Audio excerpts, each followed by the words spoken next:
খুব চমৎকার ভাষণ দিতে পারতেন। এজন্য আহলে এলেম বা পরবর্তীতে ওনাকে খতিবুল আম্বিয়া এই নামে অভিহিত করা হয়। তিনি নবীদের খতিব ছিলেন। ওনার পরে হলো মুসা আলাইহিস সালাম। জি। উনি কিন্তু শুআয়ব আলাইহিস সালাম, মুসা আলাইহিস সালামের শ্বশুর শ্বশুর ছিলেন ছিলেন, শ্বশুর শ্বশুর। ছিলেন। প্রচন্ড এক আওয়াজের মাধ্যমে, বিকট আওয়াজ। বিকট আওয়াজের মাধ্যমে আল্লাহ রাব্বুল আলামিন তাদেরকে একেবারে নেস্তে নাবুদ করে দিলেন, ধ্বংস হয়ে গেল।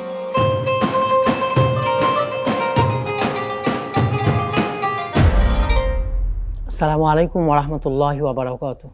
আলহামদুলিল্লাহি ওয়াহদা ওয়াসসালাতু ওয়াসসালামু আলা আবদিহিল মুস্তাবা আল মুস্তাফা ওয়া আলা আলিহি ওয়া সাহবিহি রাশাদা। প্রিয় দর্শক, RD presents Islamic podcast season 2 থেকে স্বাগত জানাচ্ছি মাসুম বিল্লাহ বিন রেজা। আজ আমার সাথে হোস্ট হিসেবে রয়েছেন বিশিষ্ট ইসলামী চিন্তাবিদ, শিক্ষাবিদ, লেখক শাইখ ডক্টর মোহাম্মদ মতিউল ইসলাম। আসসালামু আলাইকুম ওয়া রাহমাতুল্লাহি ওয়া বারাকাতুহু। ওয়া আলাইকুম আসসালাম ওয়া রাহমাতুল্লাহি ওয়া বারাকাতুহু। শাইখ কেমন আছেন সব মিলে? আলহামদুলিল্লাহ, আল্লাহ ভালো রেখেছেন, ভালো আছি। আপনি কেমন আছেন? আলহামদুলিল্লাহ, আমিও ভালো আছি। শাইখ, আজকে আমরা শুআয়ব আলাইহিস সালামের জীবন থেকে কয়েকটা ঘটনা জানবো। শুরুতে তার পরিচয় এবং কোথায় তিনি এসেছিলেন সেটা জানবো। বিসমিল্লাহ, আলহামদুলিল্লাহ, ওয়াসসালাতু ওয়াসসালামু আলা রাসূলিল্লাহ ওয়া বা'দ। শুআয়ব আলাইহিস সালাতু ওয়াসসালাম তিনিও আল্লাহ তাআলার একজন নবী এবং রাসূল ছিলেন। আল্লাহ তাআলা ওনাকে রাসূল করে পাঠিয়েছেন। ওনাকেও আল্লাহ রাব্বুল আলামিন মাদায়েনে পাঠিয়েছেন। মাদায়েনে পাঠিয়েছেন। প্রতিদিনের পুষ্টির চাহিদা পূরণে পরিপূর্ণ আস্থায় আরডি ইউএইচটি মিল্ক, ভালোবাসার বিশুদ্ধতায়। মাদায়েনটাও ওই মক্কা এবং মদিনার মাঝামাঝি। আমরা কোনো এক আলোচনাতে বলেছি সালেহ আলাইহিস সালামকে যেখানে পাঠানো হয়েছে ওরই কাছাকাছিতে মাদায়েন শহরটা আর কি। সেখানে আল্লাহ রাব্বুল আলামিন ওনাকে পাঠিয়েছেন। ওনার বৈশিষ্ট্য ছিল যেটা বলা হয়েছে ওয়াসফু শুআয়ব আলাইহিস সালাম, কি ওয়াসফে শুআয়ব আলাইহিস সালাম। উনি খতিব ছিলেন, ভাষণ দেয়া খুব চমৎকার ভাষণ দিতে পারতেন। এজন্য আহলে এলেম বা পরবর্তীতে ওনাকে খতিবুল আম্বিয়া এই নামে অভিহিত করা হয়। তিনি নবীদের খতিব ছিলেন। নবীদের খতিব নবীদের মধ্যে খুতবা দেওয়ার দিক থেকে উনি সবচেয়ে উত্তম ছিলেন আর কি, পারদর্শী ছিলেন খুতবা দেওয়ার মধ্যে। ওনার পরে হলো মুসা আলাইহিস সালাম। জি। উনি কিন্তু শুআয়ব আলাইহিস সালাম, মুসা আলাইহিস সালামের শ্বশুর ছিলেন। মুসা আলাইহিস সালাম মিশর থেকে মাদায়েন পর্যন্ত আসলেন। বিষয়টা এমন না যে 4-5 কিলোমিটার পরে গিয়ে ওনাকে পেয়ে গেছেন। কোথায় মিশর আর কোথায় মাদায়েন। তো এখন তো আজকের হিসাবে আমরা যদি এখন বলি, এখনকার সময় এখন মানুষ বুঝবে সহজে কোথায় সে মিশর আর কোথায় সে সৌদি আরব। সৌদি আরবের মদিনা থেকে তাবুক প্রায় 900 কিলোমিটার দূরত্বে। শুআয়ব আলাইহিস সালাম তিনি দাওয়াত, প্রত্যেক নবীর সর্বপ্রথম দাওয়াত হলো তাওহীদ।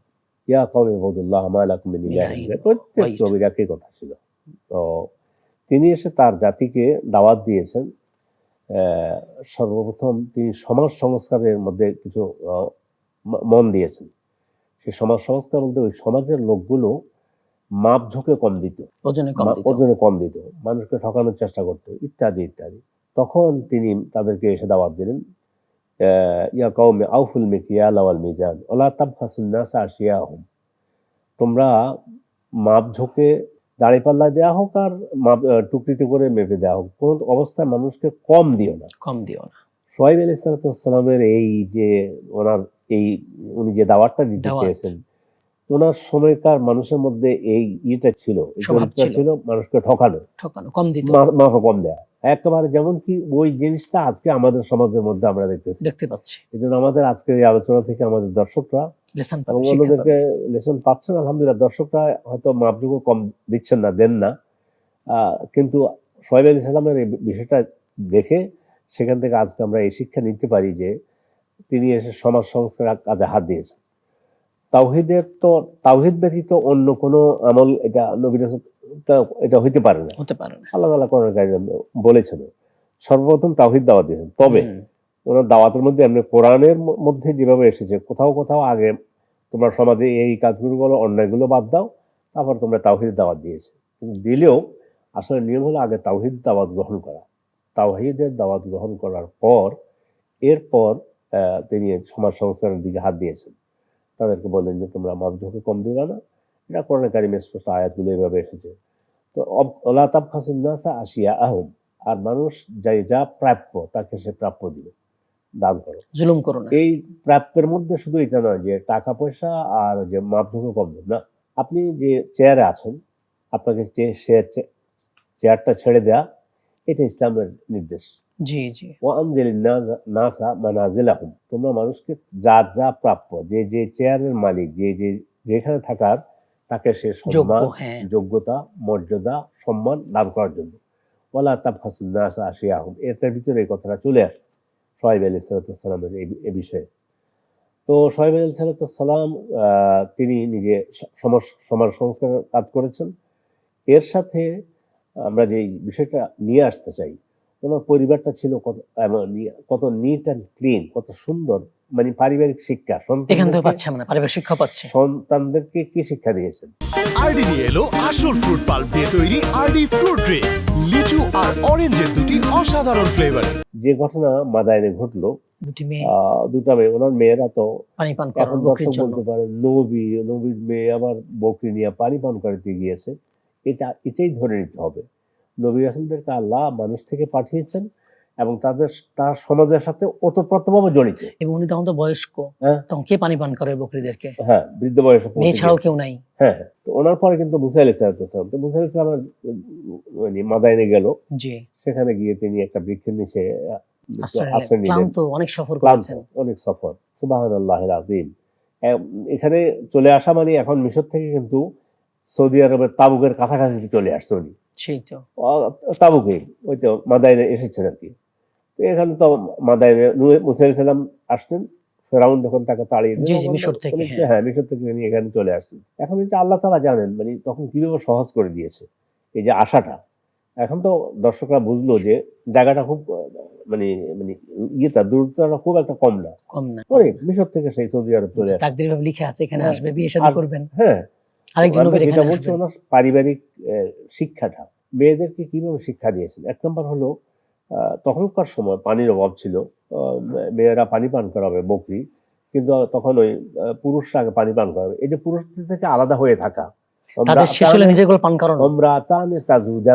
আলাদা হয়ে এখানে আছেন। এখন মুসা দেখলো যে মেয়েরা এখানে এসে আলাদা দাঁড়িয়ে আছে কি জন্য। তো তখন তিনি তাদেরকে জিজ্ঞাসা করলেন। মেয়েরা দুইজন বললো যে আমার আব্বু তো বৃদ্ধ মানুষ, এই জন্য ওই আমাদেরকে পাঠিয়েছে আমাদের বকরিকে পানি পান করার জন্য।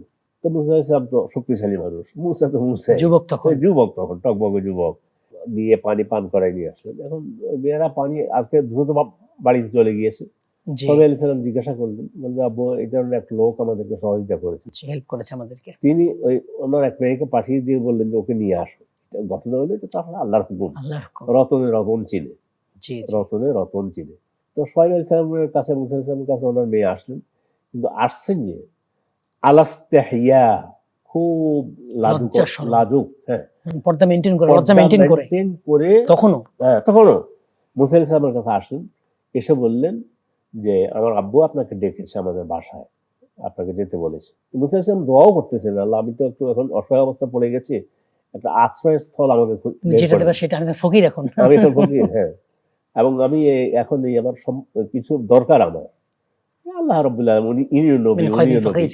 তো যাই হোক, তিনি গিয়েছেন। যাওয়ার পরে মেয়ে বলতেছে ইয়া আবা তাস্তাজিরহু ইন্না খায়রা মান ইস্তাজারতা আল কাউইয়ুল আমিন। ইয়া আবাতে, এটা বাবাকে সম্বোধনটা, আব্বু, আমরা যেমন এখন খুব গরম ভরা মন নিয়ে বলি আব্বু। তো ওনার এক মেয়ে বললো যে আব্বু, ওনাকে আপনি আমাদের কাজে বা আপনার এখানে নিয়োগ দিতে পারেন ওনাকে।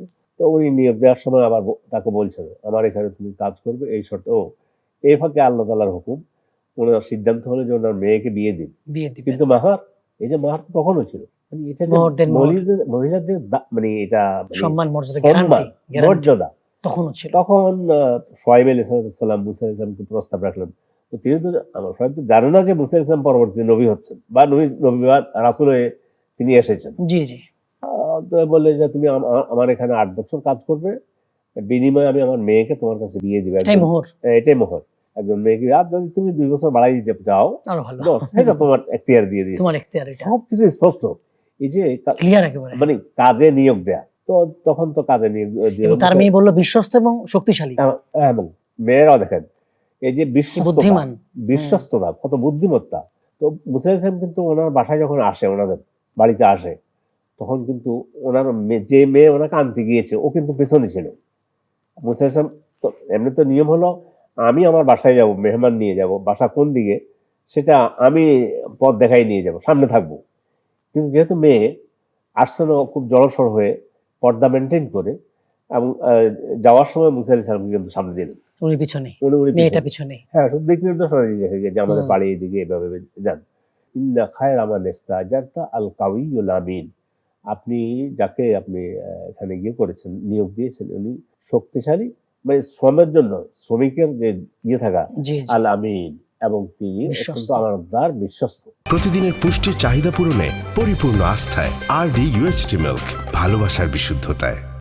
এখান থেকে যে শিক্ষাটা গ্রহণ করতে পারি যে ওনার পারিবারিক শিক্ষাটা, জি, মেয়েদেরকে যে শিক্ষা দান করলেন, পারিবারিক শিক্ষা, এই পারিবারিক শিক্ষায় তখন মেয়েরা বললো যে আপনি তো এভাবে তাকে নিয়োগ দেন, কিন্তু আমানতদারি আছে তার মধ্যে। এই আমানতদারি কিভাবে পেলেন? দেখেছেন যে ওনাদের সাথে যে আচরণ করেছেন, দেখেন কি জি, চমৎকার জি। বিষয়।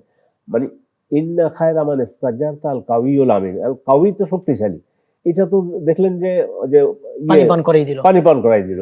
আল আমিন বলতে যেটা বোঝানো হয়েছে যে ওনার কিন্তু পরবর্তীতে আমাদেরকে শুধু এতটুকুই, আমাদের প্রতি একটু দয়া হলো, উনি আমাদের বকরিগুলো পানি পান করে দিল, এরপরে আর আমাদেরকে আর কিছু জিজ্ঞাসা করলো না, কিচ্ছু না। তাইলে বোঝা গেল ইনি আমানতদার, বিশ্বস্ত। এবং আমিন বলতে যে এই যে নারীদের সতীত্ব রক্ষা, সবকিছু এবং এই সমস্ত কিছু, কিন্তু নবী এ মুসা নবী, আলাইহিস সালাম তার চরিত্র এরকম চরিত্র তো নবীওয়ালা চরিত্র। তখনও তো এই জন্য ওখান থেকে তারা বলতে বুঝে গেছে। ইনি কিন্তু আমানতদারও। মানে দেখেন সূক্ষ্ম বিষয়গুলো কেমন। আমি বলতে উনি আমানতদার, ওদের তো কোনো চাকরি করে নাই আগে, কোথেকে জানলেন? এতটুকু আচরণে বুঝে যে গেছে। এইটুকু আচরণে বোঝা গেছে উনি অত্যন্ত আমিন। জি, একটা জি। পলক, একটা দৃষ্টি পর্যন্ত উনি করেনি। উনি আমাদের পানি পান করে দিলেন, জিজ্ঞাসা করছেন কি হয়েছে, তোমরা দাঁড়িয়ে আছো কি জন্য? ওরা বলে যে আব্বু তো বৃদ্ধ মানুষ, আমরা তো ওই যে পুরুষ পারি পানি না, পান হ্যাঁ। করে নেওয়া পর্যন্ত আমাদেরকে অপেক্ষা করতে অপেক্ষা হবে। করতে। তো তখন তিনি তো পানি পান করে দিলেন, দেওয়ার পরে এইটুকু আচরণ দেখে বুঝলেন যে ইনি আমিন। এই জন্য এই যে আমিন, বিশ্বস্ত হওয়া। তাহলে আমরা এখান থেকে মোটামুটি যে কথাগুলো আমরা শুআয়ব আলাইহিস সালামের জীবনী থেকে পাই, সর্বপ্রথম তাওহীদ দাওয়াত ১ নম্বর। ২ নম্বর হলো তাওহীদের সাথে সমাজের কাজ, সমাজ সংস্করণের কাজ। এটাকে সমাজ সংস্কারের কাজ জি, জি। আহলে ইলম বলেছে আল আমানা ওয়া নাজাহাতুল মুআমালাত। উত্তম যে আচরণ করলেন, নাজাহাতুল পবিত্র, পবিত্র আচরণ। মানে এখানে সামান্যতম ওনার যে ২টা মেয়ে আসলো তার দিকে অন্যরকম তাকানো, সেটা তো হয়নি। শেখ তার জাতির শেষ পরিণতি কি হয়েছিল সেটা জানবো এবার আমরা ইনশাআল্লাহ। এই জাতির পরিণতিটাই হলো ওনার মর্যাদায় বড় মর্যাদা, এটা ধরা হয়েছে। দাওয়াত দিচ্ছেন, গ্রহণ করতেছেন, ওনাকে বিদ্রুপ, ঠাট্টা, মশকরা যা বলতে করতেছে, পারছে, বলছে, করতেছে। শুআয়ব আলাইহিস সালাম ধৈর্য ধারণ করেছে। সর্বশেষ আল্লাহ রাব্বুল আলামিন তাদেরকে পাকড়াও করলেন, ধরলেন। ধরাটা এমন ছিল, ওরা গিয়ে ম্যাগের মতো দেখলো, এমনি দেখলো মানে আশ্রয় নেওয়ার জন্য। শাস্তি এসে গেছে, কিন্তু সেখানে সেখানে প্রচন্ড এক আওয়াজের আওয়াজ, মাধ্যমে, বিকট আওয়াজ। বিকট আওয়াজের মাধ্যমে আল্লাহ রাব্বুল আলামিন তাদেরকে একেবারে নেস্তে নাবুদ করে দিলেন, ধ্বংস হয়ে গেল। শুআয়ব আলাইহিস সালাম তিনি তো তার উপরে সেই শাস্তি শুআয়ব আলাইহিস সালামের উপরে আসেনি, কিন্তু তার জাতিকে আল্লাহ রাব্বুল আলামিন ইয়াউমাজ যুল্লা বলা হয়। মানে ওরা মনে করছে এখানে গেলে বোধহয় বাঁচতে পারবো, ছায়া পাওয়া শাস্তি তো এসে গেছে ছায়ার মধ্যে। সেইখানে একাত্রা আল্লাহ তাআলা সবাইকে ধরে আল্লাহ তাআলা শেষ করে দিলেন। এই জন্য নবীদের জীবন নবীর থেকে, কথা না শোনার কারণে, হ্যাঁ, ঈমান না আনার কারণে, নবীর কথা চরিত্র সংশোধন না করার কারণে। এখন আমরা এখান থেকে কি শিক্ষা গ্রহণ করতে পারি? জি, আমাদের কাছে তো শুআয়ব আসবে না যে আমাদের সমাজ সংস্কারের জন্য, আর আমাদের নবী তো সবকিছু দিয়েই গেছে। দিয়ে গেছেন কোরআন হাদিসে আছে। কোরআন হাদিসের আলোকে সমাজ সংস্কার সহ সবকিছুই। ১ নম্বর হলো মাপঝোঁকে কম দেব না, সবাই এখান থেকে যেটা আমরা শিখতে পারি। জি, আর পরিবারটাকে সুন্দর করে সাজাবো, ছেলে মেয়েদেরকে মানে সঠিক শিক্ষা প্রদান করব, সুন্দর এবং চরিত্র, সুন্দর চরিত্রের আখলাক। শিক্ষা দান করবো, আখলাক দান করবো সন্তানদেরকে। তারপর হলো বিশেষ করে সমাজের লোকদের জন্য আবার যে বার্তা শুআয়ব আলাইহিস সালামের দাওয়াতের মধ্যে থেকে, সেটা হলো সমাজ সংস্করণে আমরা আমাদের ভূমিকা, দায়িত্ব পালন করব। যিনি যে দায়িত্ব আছে সেটা পালন করবে। আল্লাহ রাব্বুল আলামিন আমাদেরকে যদি কথা শুআয়ব আলাইহিস সালামের এই আমলটুকু আমরা করতে পারি, যে উনি এসে তার জাতির মধ্যে এই অভ্যাসটা ছিল, মাপঝোঁকে কম দেয়া, জি, জি, এইটা আমরা করব না। এই আমটা আমরা করব না যদি আমরা 18 কোটি মানুষ, বাংলাদেশের মানুষ সিদ্ধান্ত গ্রহণ করি যে আমরা শুআয়ব আলাইহিস সালামের জীবনী থেকে, আমাদের নবী তো আসেন বলছেন, আমরা নবীদের জীবনে আলোচনা করতেছি, জি জি সেই হিসাবে সোহাইব ইসলাম এসে বিশেষ করে তার জাতিকে মাপঝোঁকে কম না দেওয়ার জন্য এবং যার যে মর্যাদা তাকে সেই মর্যাদা দেওয়ার জন্য, তাকে সেই চেয়ার দেওয়ার জন্য, ওলা তাব খাসুন্নাসা আসিয়াহুম জি যেটা জি বলছে, যার যা প্রাপ্য তাকে প্রাপ্য দিয়ে দেওয়া। তাকে সেই প্রাপ্য দেয়া। এই প্রাপ্যের মধ্যে আপনার যে প্রাপ্য, আপনার যে সম্মান, আপনার যে মর্যাদা, সেই মর্যাদা আমি দেব, আপনি আমার মর্যাদা দেবেন। তাহলে কিন্তু আমরা একটা সুন্দর জাতিতে পরিণত হব, আমাদের দেশ একটা সুন্দর দেশে পরিণত হবে। আল্লাহ আমাদেরকে তৌফিক দান করুন। আমিন। জাযাকাল্লাহ খাইর আমাদের সুন্দর আলোচনা করার জন্য, সময় দেওয়ার জন্য। বারাকাল্লাহু ফিকুম। আল্লাহ আপনাদেরকে ভালো রাখুন, সুস্থ রাখুন। ধন্যবাদ আমাকে এই সুযোগ দেওয়ার জন্য। আমিন আমিন আপনাকেও। দর্শক, আপনারা তখন দেখছিলেন আরডি প্রেজেন্টস দি ইসলামিক পডকাস্ট সিজন 2। আজ আমরা সোহাইব আলাইহিস সালামের জীবন থেকে কয়েকটি ঘটনা আলোচনা করেছি, শিক্ষাগুলো আলোচনা করেছি। এগুলো আমরা আমল করব, আমরা তাওহীদকে গ্রহণ করব, শিরকে পরিত্যাগ করব, সুন্নাহ গ্রহণ করব, বিদআত পরিত্যাগ করব। আমরা আমানতদারিতা এটাকে গ্রহণ করব, ওজনে কম দিব না, যার যা প্রাপ্য তাকে সেটা বুঝিয়ে দিব, আমরা জুলুম করব না। আমিন। আসসালামু আলাইকুম ওয়া রাহমাতুল্লাহি ওয়া বারাকাতুহু।